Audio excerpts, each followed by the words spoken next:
Thank you for tuning in, and welcome to Size of Thoughts, Conversations with the Alliance of History graduate students. My name is Jacob Glicklick, and I'm the producer for the show, and will be your host for this evening. I should say at this time that the things that you will hear over the next hour represent the views of the Size of Thoughts and the people making them. So these opinions are conversations and quotations do not in any way represent River West Radio. The persons responsible are solely the producer, guests, and people calling in. Consequently, River West Radio is not liable for legal issues arising from the content that you're about to hear. So joining me tonight are first-time guests Melissa Safer. Hi, Jacob. Thanks for having me. And Audrey Jacobs. Hi, nice to be here. And thank you both for coming. So the focus tonight will be on visual culture of Milwaukee, focusing on questions of public art in the context of Milwaukee, in the context of it as a methodology. So with that, with the stock opening question for that, for both of you, what is your definition of public art? Well, this is Audrey, and I guess I would define public art as it has to be first in a space that's accessible to normal members of the public, so basically anyone. That tends to be parks, it tends to be lawns of civic institutions, and that kind of thing, or the sides of buildings. And I don't know, art, I'm going to just go with whatever you think art is on that one.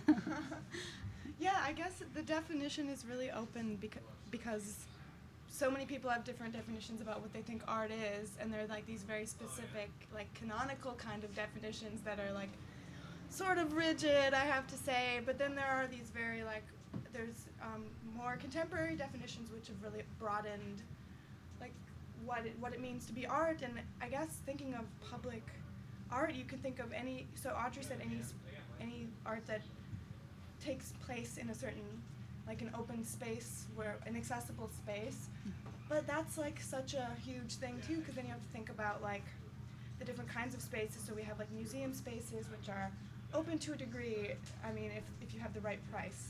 And then you have like community spaces, parks and such. But then you also have like virtual spaces now, which are also, I mean, so like the internet is this great democratizer, everyone says. That's and a so good that's point. also I hadn't even thought of public virtual. Space, but then you also get into problems with that too.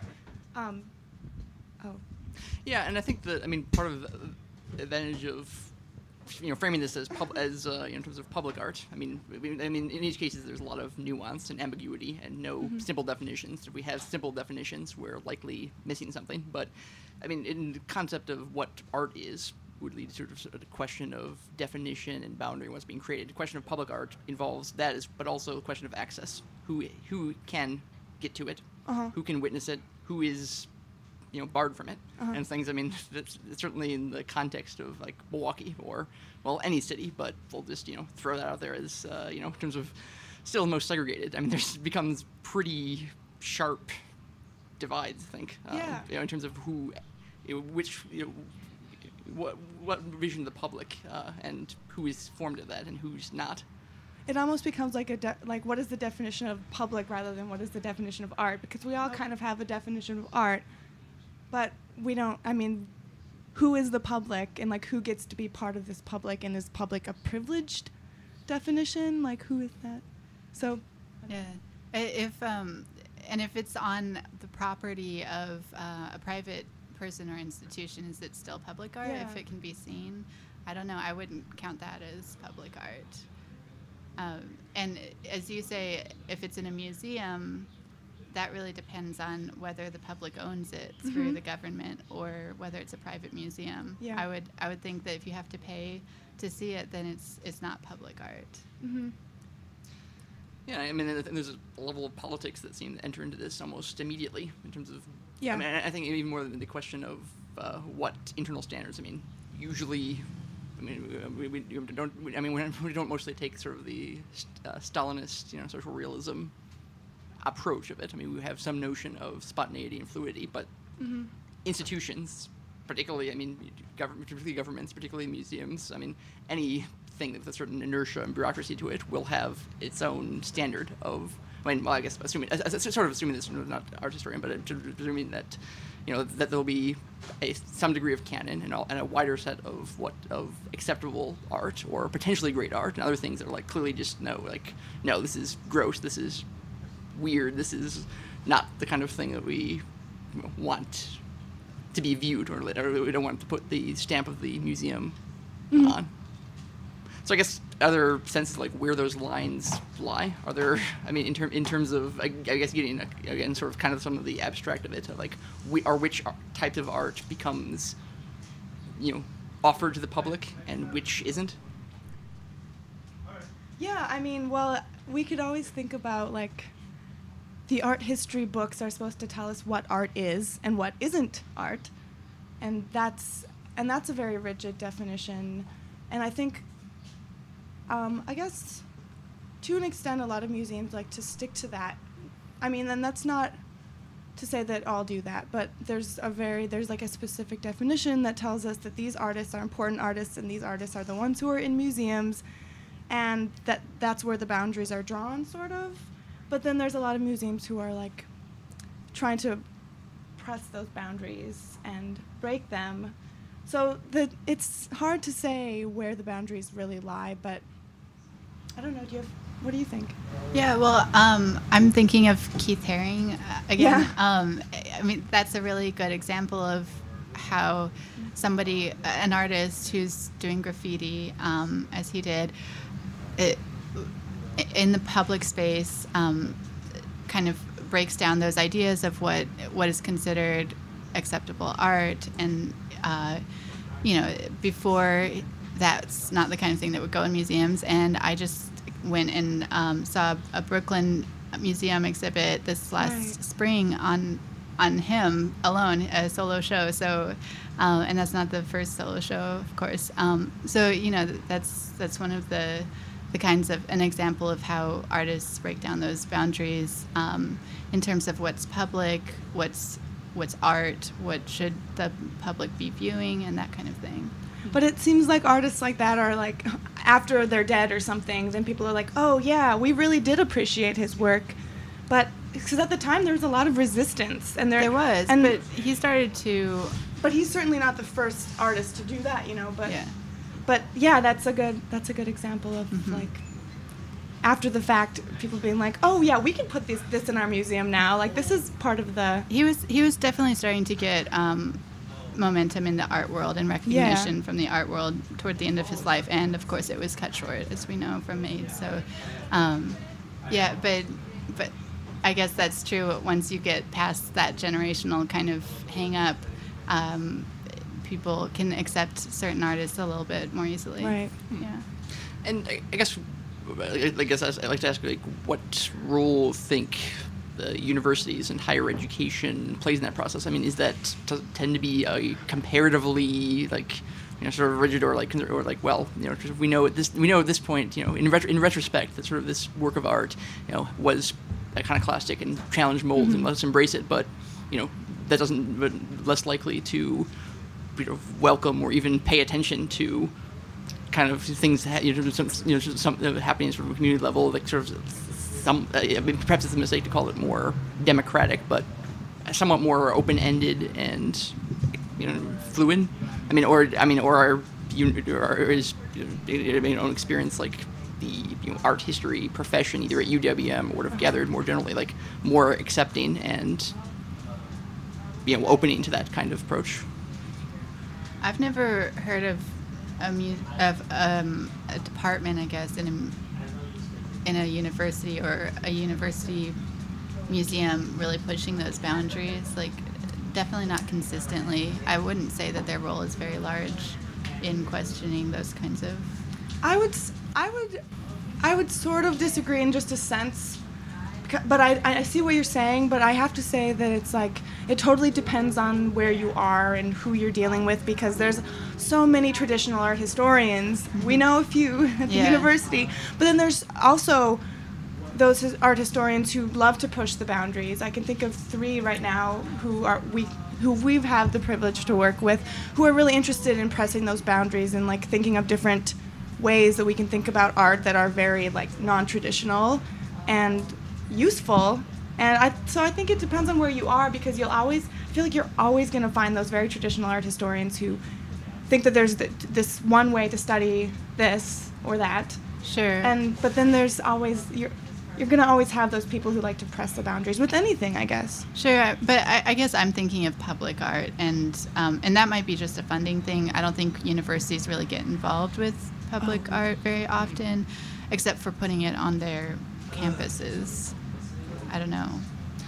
Yeah, I guess it seems that there would be certain institutional pressures that, I mean, even with the the best-minded people in the world, they would not necessarily have the terrain. I guess it occurs to me as I'm saying this now that if there's one sort of consistent element in the show so far, it's been a group of sort of historians and historians and art historians that, in some ways of it, are looking sort of at their own field and concluding that it's institutionally pretty conservative in a lot of ways and resistant towards what we regard as like some of the best stuff or the most appealing venues. So I guess broadening that somewhat, are there, I mean, and I guess they return to context of what can and can't do with teaching, and I mean, if nothing else, I mean, still a value, I mean, in art history and history of giving a larger context and some of the things that have been worked out. But are there other areas in Milwaukee or beyond it that are the better places to go to find kind of more public art or more, or somewhat boundary challenging community art? I think that depends on what you're looking for. So Milwaukee has a history of public art, in the form of statues that we're all very well versed with, stretching back to the 1880s, and in the more contemporary period, those are more in the older parts of town, downtown, that kind of area. Like commemorating like people or something. It's those commemorative statues that we all have in our head as public art kind of things, that you see in parks and whatnot. But yeah, I know in the I guess less privileged areas of town, there are a lot of murals that I've seen celebrating particular culture's own histories, and that's really fun to see too. Yeah, that's the one thing I was gonna add too, is like there's that kind of public art, and then there's like the graffiti and the murals, like you say, Audrey, which is like way more interesting to look at, and like just seems to have so much to say about the community and about the makers. And so if you're wondering about space, like different spaces, I feel like you're right about like you kind of have to seek them out throughout the city, and they're going to be in places that are very community based, where people care and want to have art on the wall, or want to have add something visually to the community spaces. Yeah, I guess it seems that partly make murals and especially graffiti, and perhaps even more so even anonymous graffiti becomes an interesting part of that. Since you can think of public art as both occurring in places that do not charge money in order to access, that are supposedly public and free open ones, but although of course we see that in the context of Occupy movement among others, that if it actually becomes in certain situations public places become closed pretty quickly when authorities want to do it. So I guess that cynical disclaimer notwithstanding, but also in the sense of what is art in terms of what trying to do, what is it still in terms of displayed publicly, and I guess statues are interesting in that context, since they're often it's not even just allegorical figures as much. It's about specific individuals that are meant to be commemorating, but at the same time, it's generally, for people that are, have had a public role, that have had a kind of contribution, that are communal.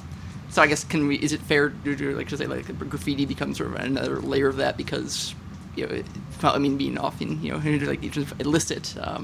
It might be announcing the signature, but it's not their actual public name. It's just their position as an artist. It could be anyone. It could be me. It's very likely that it's you. Not have I would that had the talent, but some of it. But that sense of become if graffiti is done and actually left on and not painted over by city officials, as it generally is, it becomes, I guess, an aspect of common identity. For everyone that likes it, sort of potentially they could have made it, and in a sense, does it become more wide-ranging authorship through just the kind of anonymity of it? Yeah, and a big part of it too is like approval. Like these statues commemorating someone from the 1880s are very much like they're approved by the state and the city and funded by the state and commemorating someone, and this park is also named after them, and it's very much like this, almost like a privatized space in a weird way, like just because it's very manufactured and like groomed. But then the graffiti works are like about reclaiming space that you're not supposed to be doing this, and it's all kind of about like defying authority that's telling you can't be drawing on this wall. Yeah, I mean, I think go ahead. Yeah, I mean, it seems a fundamental distinction. I mean, even the case of where people that, I mean, if we're gonna have a statue to anyone, some cases would be warranted, but it still does. I mean, institutionalizes the setup of it. It makes it non-disruptive. It makes it literally a landmark. But at that point, once that's present there, it can, I mean, to a certain extent and purposes, be ignored or only be referenced. Like, 2 weeks ago, Joe Walzer was talking about the labor history legacy, and in specific to Milwaukee and other cities, but how some of it just became a matter of pageantry and lost some of like the politics around labor and even the politics around Bayshore Massacre and some pretty inherently political things. I guess that the fact that graffiti becomes new means it's probably more likely to reflect sort of immediate crisis and tensions of the day, and also the fact that it's unauthorized means it does become a much more directly political statement. But I guess it still does become marginalized, since if not everyone has the skill to do graffiti well. In practice, I mean, I guess if we approve an abstract, I guess we just silently root for the city to not, come to paint over all the more interesting and visually appealing. I mean, I guess if frame that as a larger vision of the public, but it's still, a fairly passive setup for, I guess, for what people as spectators do. Yeah, you two are assuming that graffiti is art.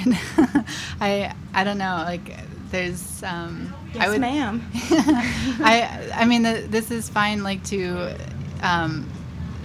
if one is already working with a definition that anything you find on a wall that's spray painted is going to be art. I don't know. I don't think that every graffiti is art. I think we're talking about visual culture. Or I think we're talking about things that are visually stimulating, like just adding color, line, shape. So the spray painted things that are meant to really evoke thoughts rather than just someone's name, that kind of thing. I'm talking about both. Oh. I'm talking about tags too, because tags can be really beautiful too. Yeah, I mean, well, probably I asked, both you just like define public art, so I wouldn't have to give a definition at that point, since I don't have any sort of gun. But I guess as unfolds in this discussion, I would probably assume that imagery that's intended and that does produce impact, that is noticed, that does promote sort of awareness and in terms of acceptance, hostility, sort of, etc. So in that context, I would put aspects of public art, including in terms of museum spaces, which are a sort of more limited public, including murals, including graffiti, and also including advertisements, and also including yard signs, that in terms of politics, in terms of things that are advocacy for, either selling a product or selling a candidate or trying to do in some cases, right on, or the recall Walker sign, but still somewhat more forlornly, blanket area of large parts of Milwaukee. Speaking of recall Walker signs, I don't know if I guess we can call this art or at least visual culture. Oh, lady. Yes. I keep passing this really interesting one in a neighborhood a little bit south of River West that now says indict Walker, and they taped over the recall part. I don't know. I like. Where is it? It's just south of North. Okay. Yeah. I'll have to look for it. Yeah. Yeah, I think it becomes, if it's trying to I mean, whether it sort of influence people, but I mean, in most cases, Yeah. you're not putting a sign to like. To me, that's kind of even a higher level of art than just a yard sign, because they've repurposed it. They've, tried to add a new thought to an existing thought. I don't know. It just seems like Is it like one of the mass-produced signs? yes, with a taped over indite instead of. I'm trying to think of which one it is. Yeah. Yeah, you know, because there's only so many. Yeah. And I think I can think of all of them if I. It was a recall Walker sign, and it's been taped over now. Okay, cool. Yeah. Yeah, I mean, because it becomes something that's, with the images or words that are produced by the individual that puts the sign out, or the modifying existing meaning. I mean, yeah, I mean, it's has a more democratic access than simply all the signs that whether just recall Walker of it or the general slogans that from AFT, from AFSCME.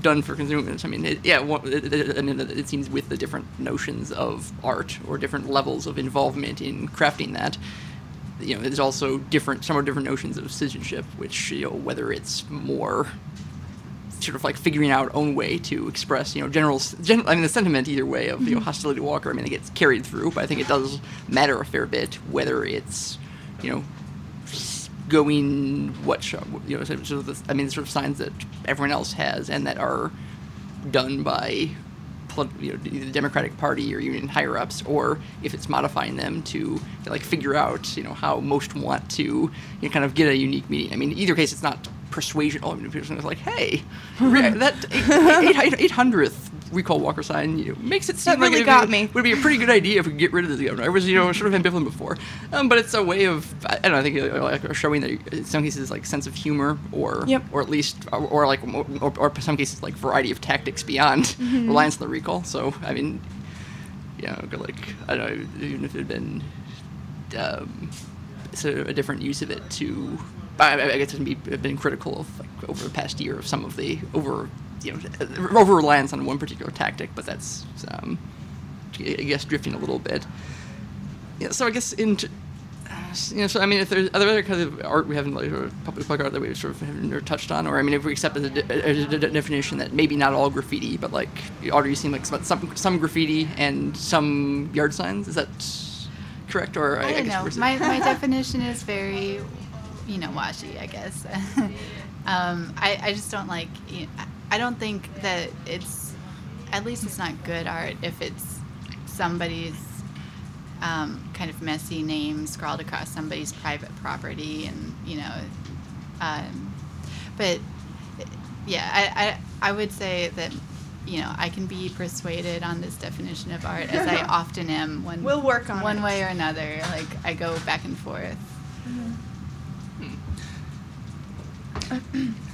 I guess the. No damage there, but I guess I mean one of the questions of this is, I mean,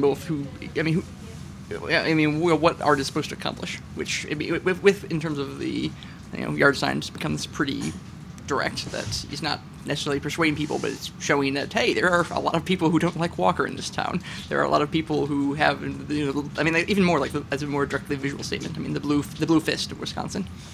It's in terms of it comes to mean be applied in a lot of somewhat different contexts and mean sort of different specific things, but it's specific to like where it started being used and what it's in opposition and it was against. actually created by an artist, Exactly. a graphic designer, Carrie Worthen. Yeah, which because which no one seems to know. Yeah, and actually 3 weeks ago, didn't get that question for the trivia for Walzer instead of it, but it also becomes another point of irony, I think, because if you'd like to envision the Wisconsin Rising as about labor and about services and work that people provided, but everyone, including the most activists, are like, oh, the person actually made this image that came up with it, irrelevant. Let's just take it and use it and very useful. Make our own brand. Yeah. Mm-hmm. So the actual process of production gets obscured pretty rapidly. Definitely. And so I guess going back somewhere to like museums again. I mean, since we've sort of, I mean, said like, okay, I mean, the fact that it's not as open access, that that there's a in terms of paying to get in, and depending where they're situated and what's paying of it, make it different levels of exclusion. But in any case, it's it becomes art then as a sort of commodity, or that you pay for sort of viewing access. Are there other things that, I mean, I guess not to just implicitly beat up on museums for an hour, and I'll admit I've been, I think, somewhat negligent in even taking advantage of sort of museums of it, and that side of visual culture of it. I mean, I don't know, are there other things structurally going on there that should be giving credit to, or in a museum? In a museum, yeah, in or the building of possibly, it? Yeah, or in terms of display or the process of gathering of it. I mean, well, I mean,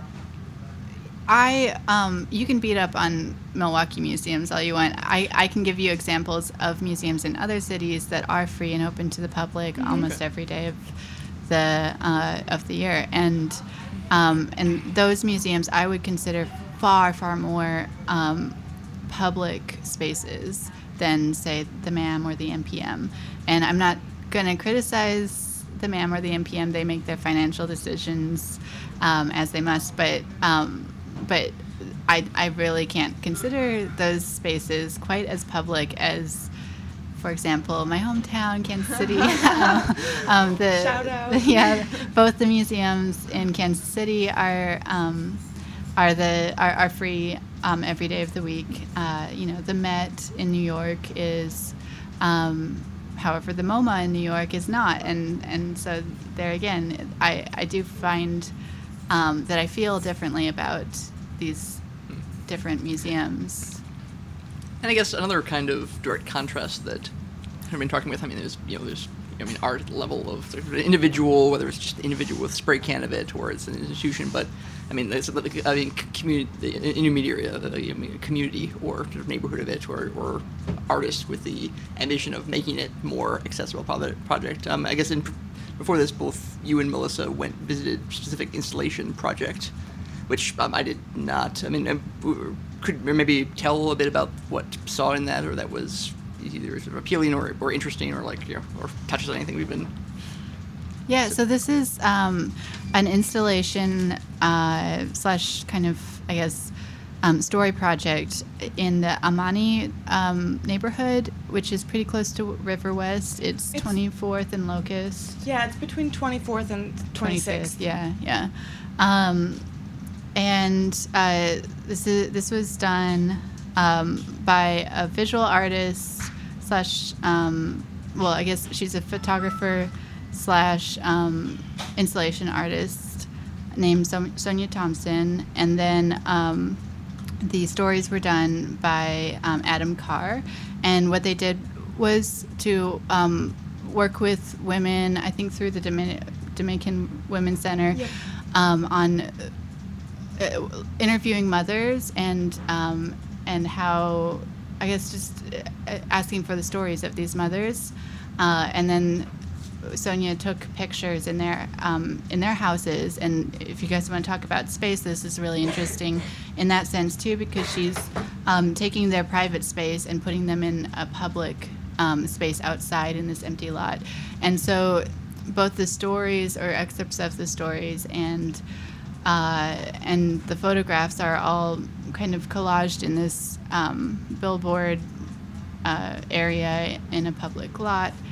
Or an empty lot, and I guess I should have started with, this is called Here Mothers Are ... That's what the project is called, and you can go to heremothersare.wordpress.com if you'd like to look at the project online a little bit. And I guess one thing I would add to make it just that was really good, because I was like, how do I explain this? Yeah. But part of it also is, like, so they've built these flower beds and kind of like almost home-like like structures, and the photos are in these home-like structures around the flower beds.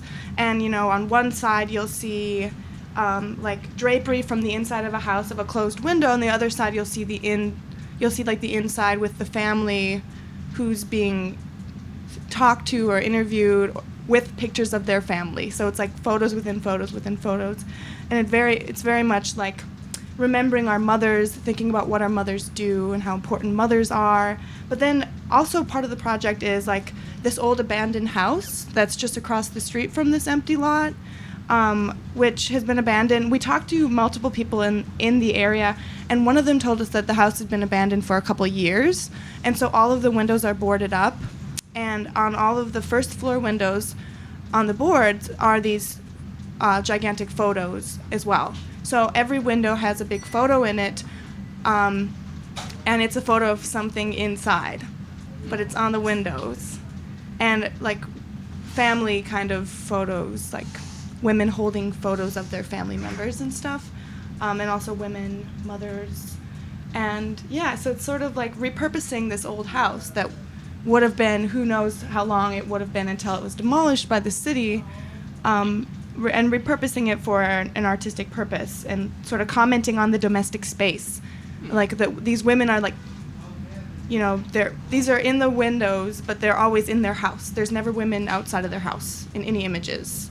And then they're using this repurposed house. So it's just sort of it's a very clever way to use like space and architecture. Yeah, I think they're kind of using house as a metaphor for family and for motherhood and that kind of thing, rather than commenting on, just to be clear, rather than commenting more on like the houses where the mother is, because that's definitely not necessarily true in this neighborhood. So is that what the artist has said? Well, I'm that's my interpretation, just because I know, you know, there's a lot of working mothers. Yeah, I'm not saying that that's true, right. but I'm saying that is a conception. Mm-hmm. Sure. With women. Yeah. So. Yeah, but I don't think that these artists would have been using that metaphor for the installation. That'd be interesting to talk to them and see what they say. Definitely. Yeah. Yeah, so I mean, and so how much impact do you? You said this is located like near River West. No. Or not. Or not. Well, it's out Broadway. on 24th. Okay. Which is a ways, yeah. Or in talking with other people, like a sense of like how many visitors that it drew, or how much awareness in surrounding areas there was. It was interesting because we went around talking to people in the neighborhood, and one woman lived a block away and didn't know it was there. Yeah. But then the other, we talked to probably like, I think I counted up five or people. 6. Yeah. And everyone else knew about it. Yeah. And thought it was really great for different reasons. Yeah. Do you want to talk about it? A lot of them actually said that they thought it was great for beautifying the neighborhood, or bringing kind of aesthetic interest to the neighborhood that is usually something that's overlooked for neighborhoods like these. And so I would ask them, because I was really interested in, you know, how the community really had interacted with this, and I was wondering, you know, is this something that they see as an inspiration for doing something like that for themselves? And many of them didn't think that they had talent. So that's an interesting way in which it doesn't, you know, quite reach out all the way to them, at least for the 5 or so people we talked to. And I think, was that everything in terms of like about how the installation project presented itself, or was it just kind of, you know, sort of like a sign of hierarchies of like, well, you know, I can't be involved with this because I'm not an artist? Yeah, mostly the latter. Although there was one gentleman that we talked to for a really long time in the beginning. The first one? Yeah, John. Okay. John was asking us who had put it up and that kind of thing, who was behind us, and who had approved it and that kind of thing. And I was kind of interpreting that in my head as like he's wondering, like, did somebody just come into the neighborhood and do this because they thought they could, or was this like done legit through the city and whatnot?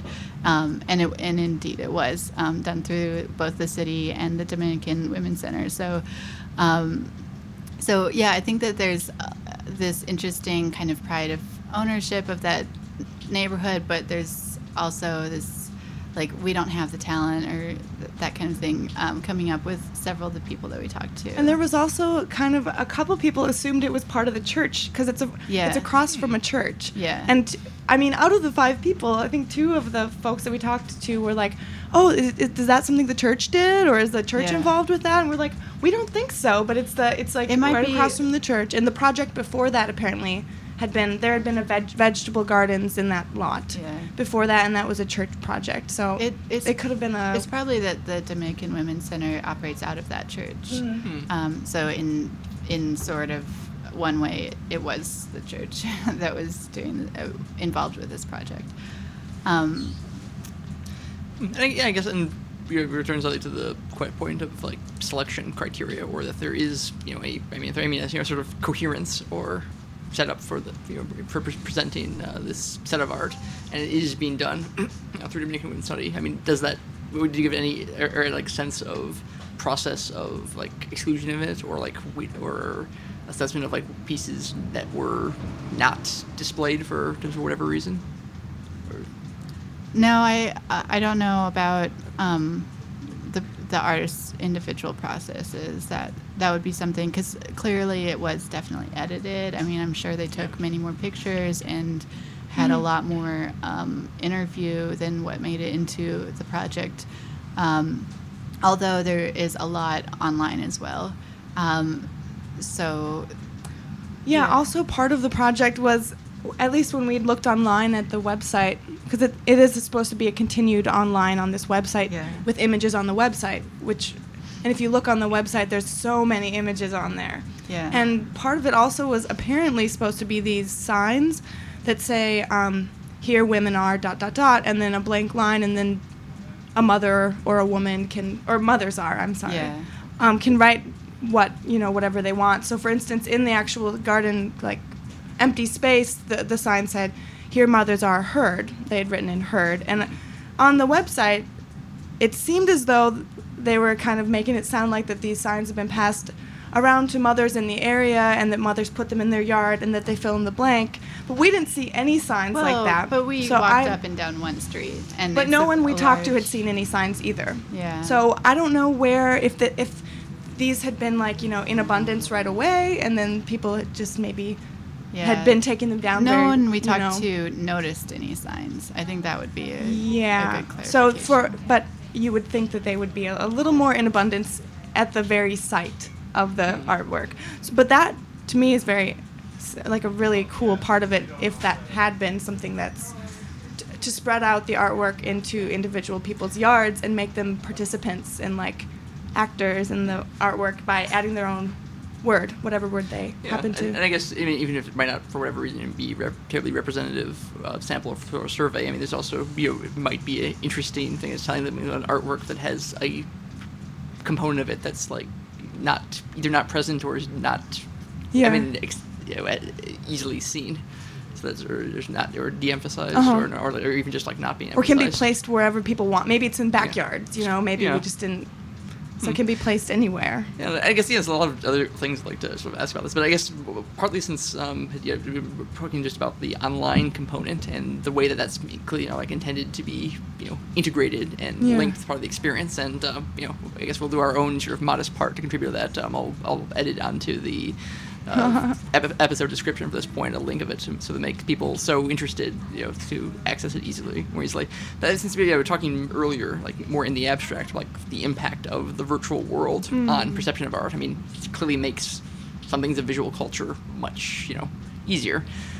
Is that a inherently democratic setup, or I mean, I guess I've tended to be skeptical about that. I mean, partly for reasons not necessarily as much to do with visual art of it, but it just seems often, the claims of the sort of open access, in terms of information, visual information, politics, discussion, free speech, etc., often means in practice you have the online space, but you surrender the physical world, and in the end of it, that doesn't mean as much.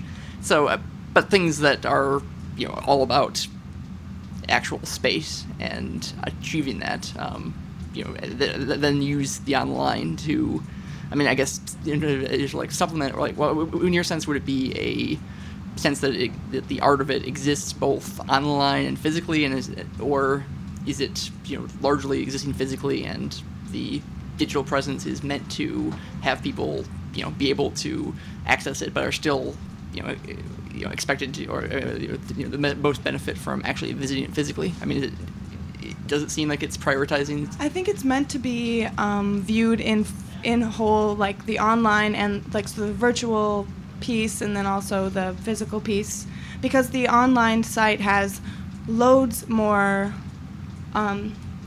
pictures and interview kind of text and stuff that really elaborate on the story way, like, a lot. So I think that they're meant to be viewed together, but then it's also like, so it makes it so that people don't have to go to the space. They can sort of interact with it online, but then it's like internet isn't, not everyone has internet, and that's very obvious. So I don't know about the whole, the internet really lets everyone have a piece of the pie, but it's not everyone has internet at all. So there's that problem too with that argument of like, yeah, I wish that I had been able to talk to more people and ask them about how if they would go to this website if they had, probably not. And I do question how many really have gone and participated in this project online, from that neighborhood at least. But on the other hand, people like you and me can participate online, so it's kind of in a way bringing different segments of the society together, I guess, in one. Yeah, and I guess, I mean, I was also struck, I said earlier, that some of the people who like lived, like the neighborhood over from it, but were not aware of it. I mean, it's like cliche to note it, but I think still true. I mean, the degree of isolation and fragmentation that happens, and certainly that happens online, but also that just happens even with physical proximity. That just proximity doesn't necessarily mean anything. There has to be a level of attention, or some cases, I mean, I guess you would even think that if anything could, I mean, like being nearby art would be likely to draw some level of focus, since it's not something you see in most streets or or nearby most churches, that there's an element of display that's happening there, which I don't know, but I guess that doesn't necessarily transform the visual culture of even people that are living around it. It still seems that I mean, you observe it and remember it. I mean, correct me if I'm wrong about it, but if you are still like drawn to it for some reason, well, I mean that.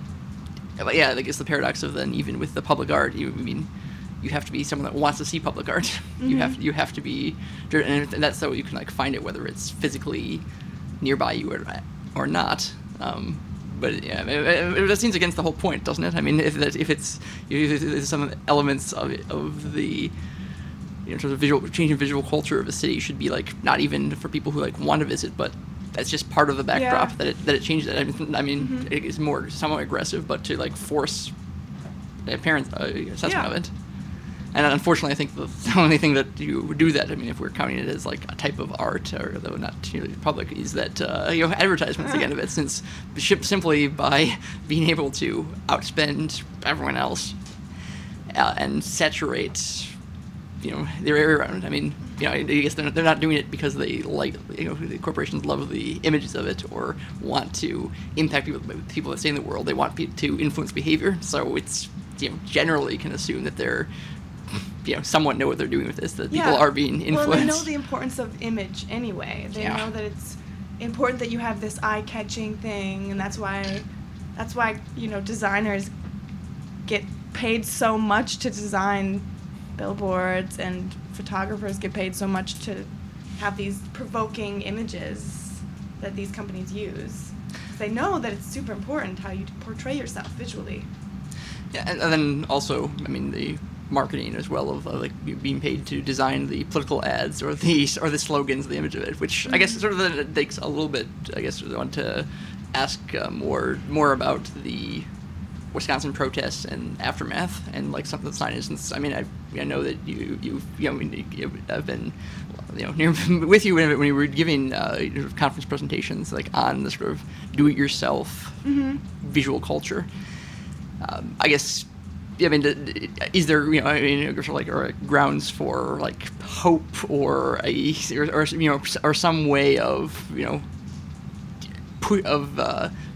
forcing attention in like creative and interesting and hopefully as well like politically progressive ways? I mean, does that seem like it could be another sort of element of like when it becomes political and it's about the decimation of the public sector, it is public art. Yeah, and I think people who like make signs they realize the importance of imagery too, obviously. And so I did this study on like visual culture in Madison, but I was thinking about mass-produced signage, which Audrey was talking about earlier, and the fact that these people which is interesting that they had like altered the mass-produced sign and made it kind of their own, making into kind of like a DIY kind of signage project. So incorporating like this old message that everyone knows that's very much like mass-produced, and then making it very personalized, calling for their own agenda. But yeah, it's interesting after the protests, the way that these images have sedimented and like found resting spaces here, and then have been altered in store windows, and so like to see those signs, and then to see the addition of recall signs, and then to see the addition of like Tom Barrett signs, and now however else people are reformatting their signs to say like, well, we still hate Walker in different ways. Well, it'll be an interesting thing to watch and to see how that visually changes, and like I think the creativity is there. So I think it's I'm super interested in studying that, like the way that changes. But yeah, it seemed that there was a reinforcing mechanism when you had over 100,000 people out in a protest that just very rapidly, I think, made people, who wouldn't have necessarily thought of modifying their own sign, or like, of course, use in terms of things they have to do that gets the message across. But if you see other people having a cool, creative, funny, entertaining sign of it, in some ways that and that makes it a little more likely to be to become artists. I mean, I guess then in some senses it does become more actually communal and actually public, because if you're doing it under inspiration of people that have a sort of same political and economic position and are out there for the same reason. Yeah, I think it makes it easier. Yeah, for sure. If you see other people who are making these very simple signs, and you're like, oh, I don't have to be that good of an artist. I can just make this sign, and it's going to be great. And then it's that easy, and it becomes something that everyone can do. It becomes very accessible. And that's like, that was our original definition of public art, is accessibility. So that's like came around full circle with that one. Yeah. So then I guess all we need to do to revitalize aspects of art and things of it is get another 100,000 people plus outside the sort of capital again for a similar setup of it. But even without that, I think it will be. I guess we don't lack other kinds of spaces. Even if Occupy hasn't, I think, done in terms of these sort of like long-standing or mass gatherings or public attention or visual creativity. It might have done it. You still have people in sort of communities, and I think in River West more so than other areas, that are both, echoing and continuing the culture of from the protests at the Capitol, and still working with it, reinventing. Yeah. So I guess that makes it also seem that there's fluidity that needs to happen with this. So, that in some senses the tribute to the Blue Fist is to not stop using it as much, or sort of line of it, and coming up with other variations that get the same point, but that are more applicable to other contexts. Mm-hmm. Yeah. And thus do we save the world as the setup. Well, it's I guess moving towards seems to be rounding off a number of things. Other thoughts or assessments are the sudden insights that came from something that we were talking about 30 minutes ago that wanted to put out there. Other insights?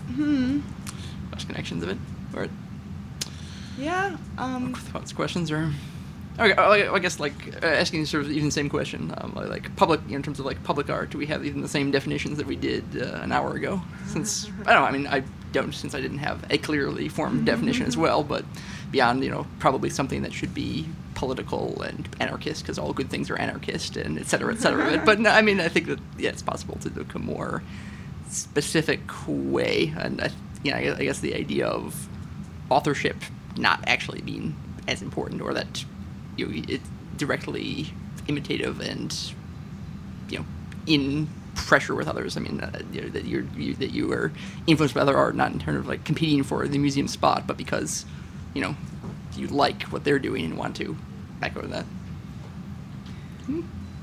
Well, I think Audrey come to an assessment on like graffiti yet, or which graffiti or not. No, I'm sticking to copying out on the art thing, and sticking to public needs to be seen for free, possibly outside otherwise. Yeah. Well, and one last thing we could, so when we were up by Locust in 26, the one guy that we did talk to kept saying like, oh, I just wish that there'd be more public art around, John. Yeah. Kept saying, I wish that more people would do it, because I think that there's so much talent around here, but no one gets to show their talent. And that might be a good note to end on, is like, why isn't there more public art? And I thought he was expressing like a non-confidence in people's abilities to get out there and do it and put it out there, and the fear that people would come along and spray paint over it and that kind of thing. That's one of the fears that he was expressing. But yeah, we should like work on these kinds of projects that's happening in the Amani neighborhood right now, and get more people involved in public art. This is a good way Definitely. to do it, is to talk about it on River West Radio. Yep, because only we have so many listeners. And the best possible way to build visual culture is through a audio only format. Yes. Well, gotta make instead of it. Well, hopefully it's something at least. Anyway, thanks to our hordes of listeners who are joining us either now or in downloaded podcast form. Thank you for listening across the past hour. Then we'll be turning it over shortly to, I believe, if people stay on the air of it, the Killer Radio Show will be beginning soon. And be sure to join us again next week, when Size of Thoughts will feature returning guests Joe Walzer, Randy Miller, and Monica Drake, talking next week about history and cinema, in terms of what films actually sort of get history right and why most of them don't. So be sure to join us then. And now to close us off, more of our theme song, Life of the Mind, as composed by Randy Miller.